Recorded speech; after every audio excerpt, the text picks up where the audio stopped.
இந்த தலைவர் பிரபாகருடைய பேரை கூட உச்சரிக்கிற அளவுக்கு வந்திருக்கிறீங்கன்றதை வாழ்த்துறோம். பார் பெர்மிட் 172කින් දැනට 150ක් තාම වැඩ. ஜனாதிபதிவரே பழைய டைல மாச 6ක් மிக முக்கியமாக எங்களுடைய வடமானதை விட எதுவுமே நீங்கள் செய்யவில்லை. நீங்கள் செய்ய போவதும் இல்லை. நீங்கள் செய்யவும் இல்லை, செய்ய போவதும் இல்லை. மக்கள் உணர்ந்து விட்டார்கள்.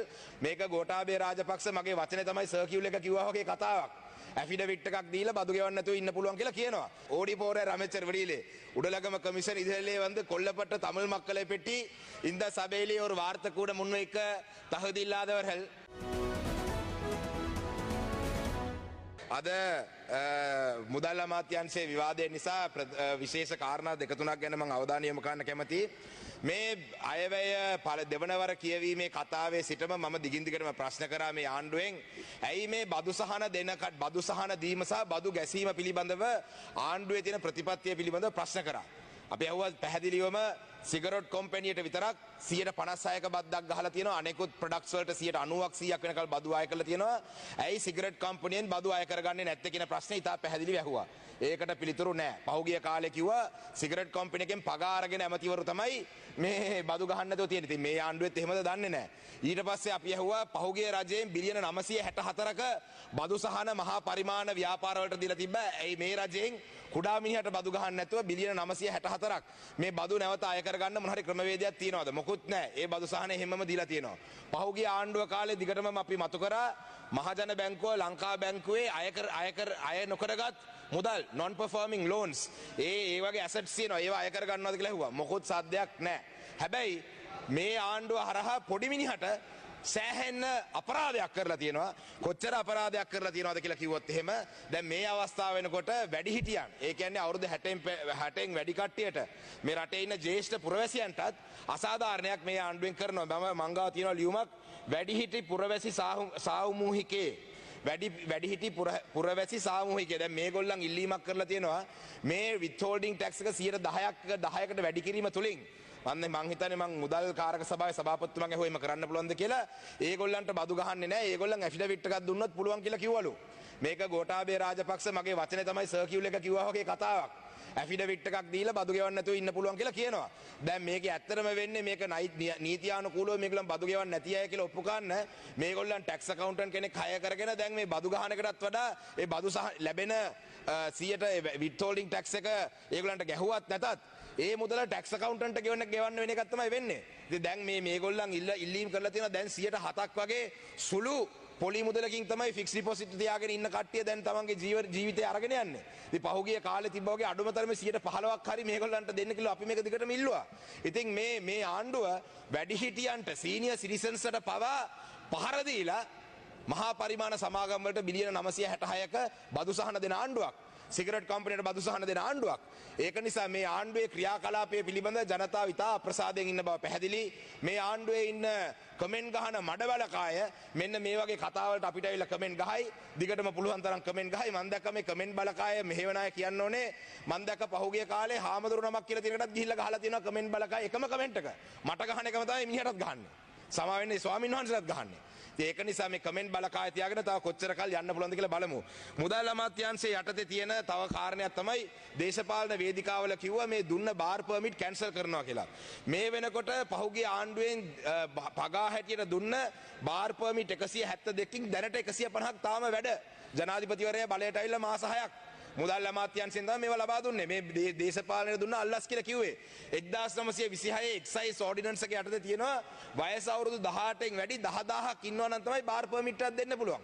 කිල්නොච්චි දිස්ත්‍රික්කයේ ඉන්න ඡන්දදායකයම 94000යි. හැබැයි කිල්නොච්චි දිස්ත්‍රික්කයට බාර් පර්මිට් 17ක් දීලා තියෙනවා. එහෙන් බැලුවොත් 5000කට එකක් වයස වැඩි 18න් වැඩි අයට 10000ට අඩු 10000ක් ඉන්නවා නම් තමයි දෙන්න පුළුවන්. ගරු ඇමතිතුමා මේ වගේ දේවල් වලට කටයුතු කරා නම් හොඳයි. උතුර ගැන බොරු කිය ඉන්න නැතුව. ඒ වගේම තමයි මේකේ මෙන්ඩිස් කම්පැනියටත් දීලා තියෙනවා නිෂ්පාදනය කරන මැනුෆැක්චරින් කම්පැනියකට බාර් පර්මිට් දෙන්න බෑ කියලා 1926 එක්සයිස් ඕඩිනන්ස් එකේ තියෙනවා. හැබැයි ඔබතුමාගේ කාලේ තව විනාඩි 2යි තියෙන්නේ. සෝරි ඔබතුමාට විනාඩි 2යි. ඔව් ඇමතිවරුන් ඇවිල්ලා මේ මෙන්ඩිස් සමාගම ගැනත් කතා කරා. ඒ වගේම තමයි මේ ද ෆිනෑන්ස් ආයතනය පිළිබඳවත් විශාල ගැටලුවක් තියෙනවා. ද ෆිනෑන්ස් ආයතනයේ මුදල් තැන්පත් කරපු 6400 දෙනෙක්ගේ මුදල් තාම මේ වෙනකොට නැවත ලබා දීලා නැහැ. හැබැයි මේක 2019දී ජනවාරි මාසෙදී සෙන්ට්‍රල් බැංක් එකෙන්ම තමයි කිව්වේ ඩිපොසිටර්ස්ලට මේක ගෙනල්ලා සල්ලි දාන්න කියලා. මිලියන 1000ක් බිලියන එකට ආසන්න ප්‍රමාණයක් ඒ සෙන්ට්‍රල් ද ෆිනන්ස් ආයතනයට දැම්මන් පස්සේ මේ ආයතනය නැවත වාරයක් ලික්විඩේට් කරලා තියෙනවා. එතකොට දැන් මේ වෙනකොට 6400කට වඩා වැඩි පිරිසක් ඉන්නවා ද ෆිනන්ස් ආයතනයෙන් එෆෙක්ට් වෙච්ච කට්ටිය. ඉතින් අපි ඇත්තටම බලාපොරොත්තු වෙන්නේ ආණ්ඩුවේ මුදල් අමාත්‍යාංශයෙන් මෙන්න මේ දේවල් සඳහා යම්කිසි ක්‍රියාමාර්ගයක් ගනි කියලා. හැබැයි අරගෙන නැහැ. හැබැයි ඒ වගේ මම අවසාන වශයෙන් කියන්න කැමතියි මම මේ පාර්ලිමේන්තුවේ කැබිනට් ඇමතිවරයෙක් පිළිබඳව වංචා දූෂණ චෝදනා පිළිබඳව මම දිගින් දිගටම මතු කරා. මම හිතන්නේ සාධාරණ කාලයක් දුන්නා. ආණ්ඩුවෙන් කිව්වා අපි එහෙම කවුරු හරි ඉන්නවනම් පරීක්ෂණ පවත්වලා ඉවත් කරනවා. මම ආණ්ඩුවෙන් මේ ඩිසිප්ලින් ගැන කතා කරන්න කැමති ඇමතිවරු ඉන්නවා මේ ආණ්ඩුවේ. ඒ ඇමතිවරුන්ගෙන් අහන්න ඕනේ මේ පිළිබඳව මට ප්‍රශ්න කීපයක් අහන්න තියෙනවා. 2004 අනුර කුමාර දිසානායක ජනාධිපතිවරයා ඇග්‍රිකල්චර් මිනිස්ටර් හැටියට ඉන්නකොට පත්වීම් තුනක් දීලා තියෙනවා. එකක් ප්‍රොකියුමන්ට් මැනේජර්. ඒක දීලා තියෙන්නේ ජයකොඩි කියන මහත්මයෙක්ට. HR මැනේජර් මල්ලි කාරච්චි කියලා මහත්මයෙක්ට. ටෙක්නිකල් මැනේජර් දිසානායක කියලා මහත්මයෙක්ට. 2015 වෙනකොට මේ HR මැනේජර් ඉන්ටර්ඩික්ට් වෙලා තියෙනවා. 2012යි 13යි අතරේ ෆර්ටිලයිසර් කෝපරේෂන් එක ඇතුලේ පොහොර සංස්ථාව ඇතුලේ පාරක් හදන්න මිලියන 40කට ප්ලස් මිලියන 40කට වඩා වැඩිපුර ප්‍රමාණයකට කොන්ත්‍රාක්තුවකට ඇනවුම් ටෙන්ඩර් කරලා තියෙනවා. ඒ ටෙන්ඩර් ප්‍රොසීජර් එක අනුව සාමාන්‍යයෙන් තියෙනවා ඇඩ්වාන්ස් බොන්ඩ් එක 120ක් ලබා ගන්නවා නම් කොන්ට්‍රැක්ට් පීරියඩ් එක සහ මාසයක් යනකල් බැංක් ගැරන්ටියක් දෙන්න ඕනේ. ඔබතුමාගේ කාලය අවසానයි කරුමන්ත්‍රීතුමනි. මේ ප්‍රොකියුමන්ට් මැනේජර් මේ බැංක් ගැරන්ටි එක මාසක බැංක් ගැරන්ටි එකක් එක්ක දීලා ඒ මාසයක් ඇතුළත මාසක බැංක් ගැරන්ටියක් එක්ක මේ කොන්ට්‍රැක්ට් එක දීලා තියෙනවා. ඊට පස්සේ ඒ කොන්ට්‍රැක්ට් එක හරියට කරන්නේ නැතුව එයා පැනලා ගිහිල්ලා තියෙනවා. එයා පැනලා ගියන් පස්සේ මේ පුද්ගලයාට සම්බන්ධ ජයකොඩි කියන දැන් ඇමති කෙනෙක් ඉන්නවා ජයකොඩි කියලා මේ සභාවේ. ඒ ජයකොඩි කියන ඇමතිවරයා තමයි මම අහන්න කැමති ඒක ඇත්තද බොරුද? බොරු නම් වහාම යාව ඉදලා අස් වෙන්න කියන්න.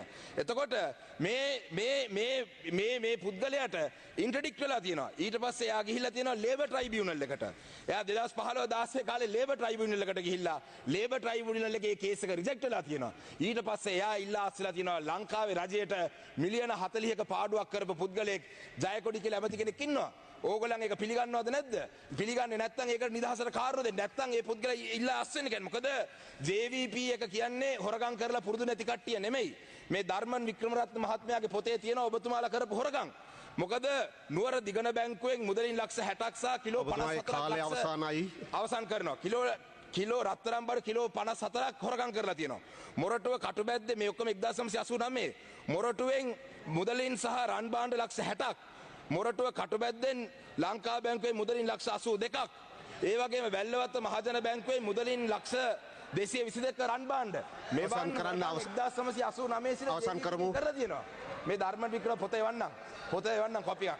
ඒක නිසා මේ හොරගම් කරලා පුරුදු නැති කට්ටිය නෙමෙයිනේ. අන්න ඒක නිසා මන්ත්‍රීතුමා කරුණා කරලා අවසන් කරන්න. කරේ ඩිසිප්ලින් ගැන කතා කරන වංචා දූෂණ නවත්තන්න කියලා ආපු ආණ්ඩුවේ මෙන්න මේ වලටත් පිළිතුරු දෙයිද? මෙන්න මේ හොරගම් නවත්තයිද? මොනවත් නවත්තන්නේ නැහැ. ජනතාව ඇන්දීමට තමයි පත් වුනේ. ඒක නිසා මේ පළාත් පාලන ඡන්දෙදී මේ ජනතාව මේ ආණ්ඩුවට හොඳ පාඩමක් උගන්වයි කියලා මගේ කතාව අවසන් කරනවා. බොහොම ස්තුතියි. ගරු ශානක්‍යන් ராசமாணிக்கம் மந்திரிතුமா ඔබතුමාට විනාඩි 8ක කාලයක් ලැබෙනවා. கௌரவ மீன்பிடித்துறை அமைச்சரினுடைய உரைக்கு பிறகு பேச கிடைத்ததற்கு மகிழ்ச்சி அடைகின்றேன். கௌரவ மீன்பிடித்துறை அமைச்சர் உள்ளூராட்சி மன்ற தேர்தலுக்கு தயாராகும் நிலையிலே சில கருத்துக்களை கூறிக்கொண்டு போகின்றார். கௌரவ அமைச்சருக்கு சொல்ல வேண்டும் வடமாகாணத்திலே யாழ்ப்பாணத்திலே வடக்கு கிழக்கிலே இலங்கை தமிழரசு கட்சியினுடைய வேட்புமனுகளும் எதுவுமே நிராகரிக்கப்படவில்லை. மன்னாரிலே மட்டும் உண்டு, அதுவும் நீதிமன்றத்துக்கு செல்ல போகிறோம்.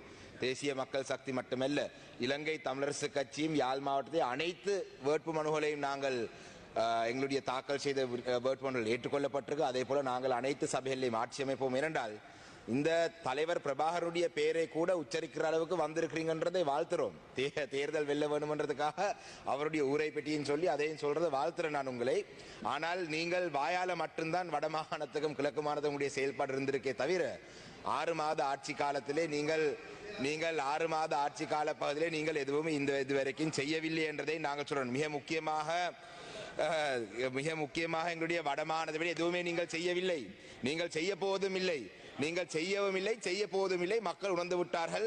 பட்டலந்த கொமிஷனை பற்றி பாராளுமன்றத்தை சமர்ப்பித்த நீங்கள் பர்ணகம கமிஷன், LLRC ரிப்போர்ட், உடலகம கமிஷன்ல வெளியே செல்கிறார் அமைச்சர்.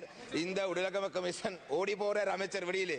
உடலகம கமிஷன் இதிலே கொல்லப்பட்ட தமிழ் மக்களை பற்றி இந்த சபையிலே ஒரு வார்த்தை கூட முன்வைக்க தகுதி இல்லாதவர்கள். இன்று சபையை விட்டு ஓடி செல்றார். உண்மையிலே நிதி அமைச்சினுடைய விவாதம்